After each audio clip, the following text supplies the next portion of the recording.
E ki ana nā Pākeke o Ruatahuna, he tataruna he roararu. Nā reira he poto te wā kua humahia ki au, nā reira ka poto te mihi.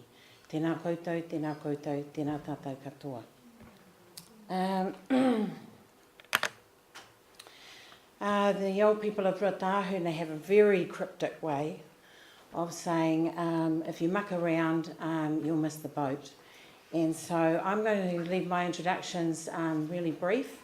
I'm Brenda Tahi, Gisborne girl originally, so it's great to be back, and great to be back at Eastwood Hill as well. I'm here though for Ruatahuna, for the Tuhoe Tuawhenua Trust, where I've lived for many years. And we live in the middle of the Urawera, and we're mad about our forest. We love our forest. It's not just a reflection of what we are, our tipuna from within the forest and other forests, the species of the forest. So, Rakau o Te Wao nui a tāne refers to the forest trees, our ancient forest trees, and Miere mo Te Wao. It's just referring to one thing that sort of forest can give us, and that special New Zealand unique honeys for the world, not just for New Zealand. So unashamedly, I'm here as an advocate for native forest, for Indigenous forest, and in case there's any connotations that you don't like around native or Indigenous, I'm coining the term New Zealand unique. Okay, takotoko ana te whānau a tāne. That's actually what we've got in New Zealand. Tāne is our ancestor who separated the earth from, or the sky from earth, and our tipuna, and put in place, begat all the species of our forest. And essentially across our nation, we've flattened them. And so, again, unashamedly, my kaupapa is about seeing our offspring, the offspring of Tāne, resurrected. So, Ruatahuna is a valley within the Urawera, and you saw how extensive the Urawera is. Our trust is responsible for a mere 9,000 hectares. There's actually some bigger properties going on here. I thought we were quite big. But it's not the farm, it's not that beautiful green bit in the middle. It's the dark green hilly stuff. Land classification 6 to 8, and for those that know that, that's not the right end of the scale. The land utilisation is really difficult. So we've turned to a number of things amongst our multiple objectives for our trust, for the future of our people in Ruatahuna. So as you can see, it's steep. This is land 6 to 8 if you've never seen it. And that's the nature of what we're dealing with, a whole 9,000 hectares. But we've got a future, and we've got hope, and we've got intention. So our trust has got objectives not just around the biodiversity that we deal with in our forests, but also socio-economic objectives about creating jobs and increasing the lot of our people in Ruatahuna, and our people who live out of Ruatahuna but are from Ruatahuna. And also we have commercial objectives. Grubby they are, but yes, we have them too. So we're great at haka. I don't know if you know, but we're right up there when it comes to the matatini, the national Māori competition for haka. And we're also great at hunting, and we've got lots of practice in the place where we're at. But haka and hunting aren't going to cut it for our future generations. So we're really keen to add other things to it. And that's where the grubby commercial stuff comes in, but also something that connects to with our wish to see the offspring of Tāne resurrected.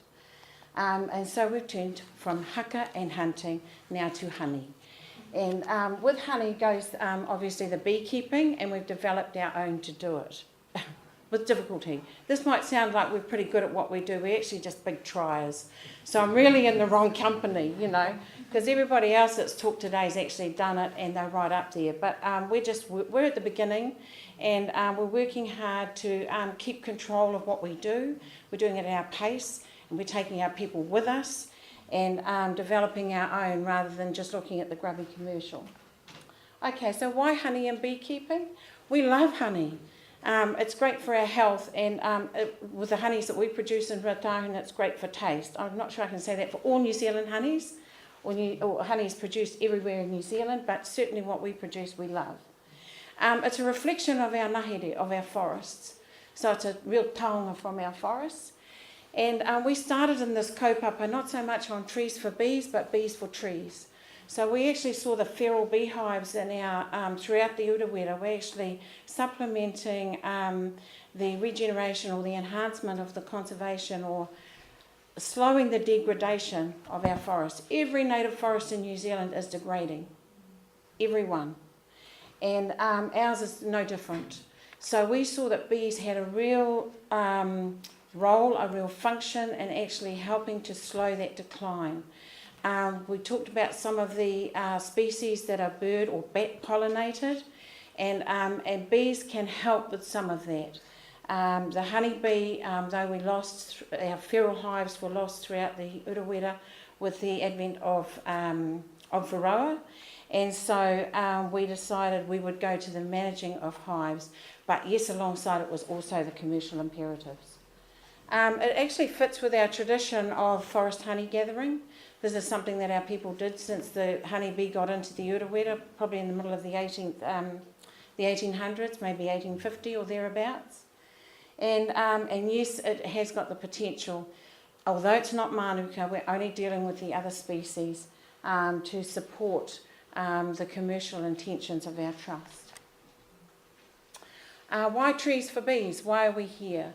Why did we show an interest in this kaupapa? And thank you, Linda, for what you've shared with us today about this project. We're really interested in general about contributing to a restoration or enhancement of New Zealand unique ecosystems. So I'm not really interested in the exotic, and I've told Linda that, and I'm just saying to everybody here, as I said to you, unashamedly, I'm an advocate for New Zealand unique. And we have got terrific species in our own forests, but we are not turning to them enough for what can be done in the sort of project that Trees for Bees can be. I know that the project's going to shift in emphasis as it goes along, but for the start it has had a focus on exotic, and I'm really pushing hard for us to go to New Zealand unique. Okay, through that we want to see preferential use. If you've got a choice, go for New Zealand unique, Indigenous. Specifically for us in Ruatahuna, we're really interested in identifying and understanding the particular pollen sources that are within our forests.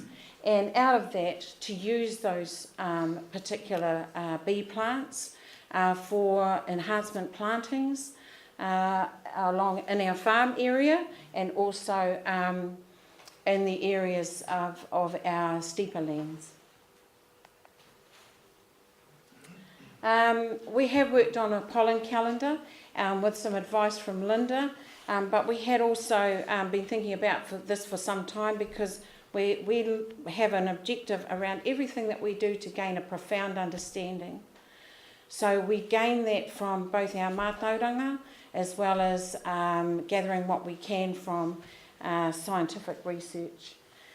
This is just simply observation, and it won't stack up in terms of what Linda does, but this is what we understand we have as a pollen calendar in Ruatahuna.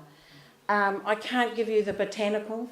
I can tell you some of the English names. Parapara is five-finger, Tātaramoa is bush lawyer, Kohia is vine, I can't tell you, I think it's got a passion fruit sort of name to it. Puanana is the clematis, Ramarama is Olieria, I think it is. Wharani is like Rangiora, Hino, pass. Pigs love the seed anyway, the fruit, and patate, pass, can't tell you. Manuka Kanuka you'll know. Also, these are also nectar sources. We don't really get much Manuka and Kanuka, we have a lot of it. So guard against planting your little Manuka plantation in a forest like the Urawera, because you won't get any Manuka honey. We don't. We get mahoi, we'll get rewarewa. We get rata and tāwari and probably some tawhero. But these are other sources. Kai pōmako, tarata, you'll know, lemonwood. Coca is cabbage tree, harakeke, obviously your flax. Tawhero is like kāmahi. Later in the year, at the moment, just finishing or starting to finish is hauhi, hohoeka. Hauhi is hoheria, hohoeka is lancewood, and kōkōmuka is hebes, koromiko. Yeah. So there's lots more in our forest, but these are some of the main ones that we have found.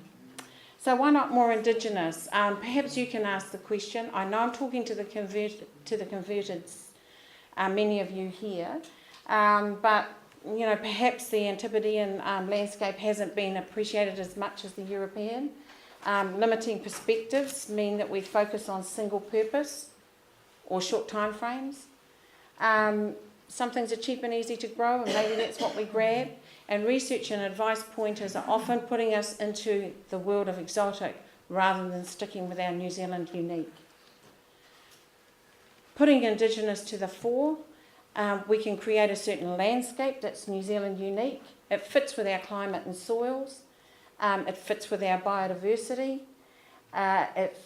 Pollen sources can be gained year round. We can have New Zealand unique honey production and multiple uses.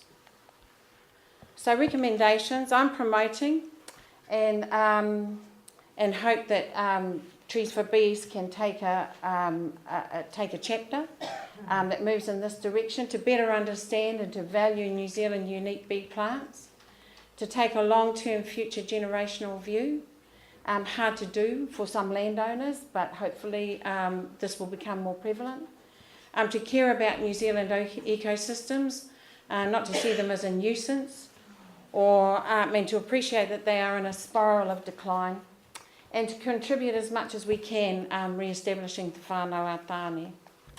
So looking for New Zealand unique bee plants and planting on farms, forest regeneration sites, parks and reserves, riparian strips of course, and what nursery supply and promotion focuses on, and also the focus of research and advice from those who advise in this area. So I'm now finished, and kia ora tātou.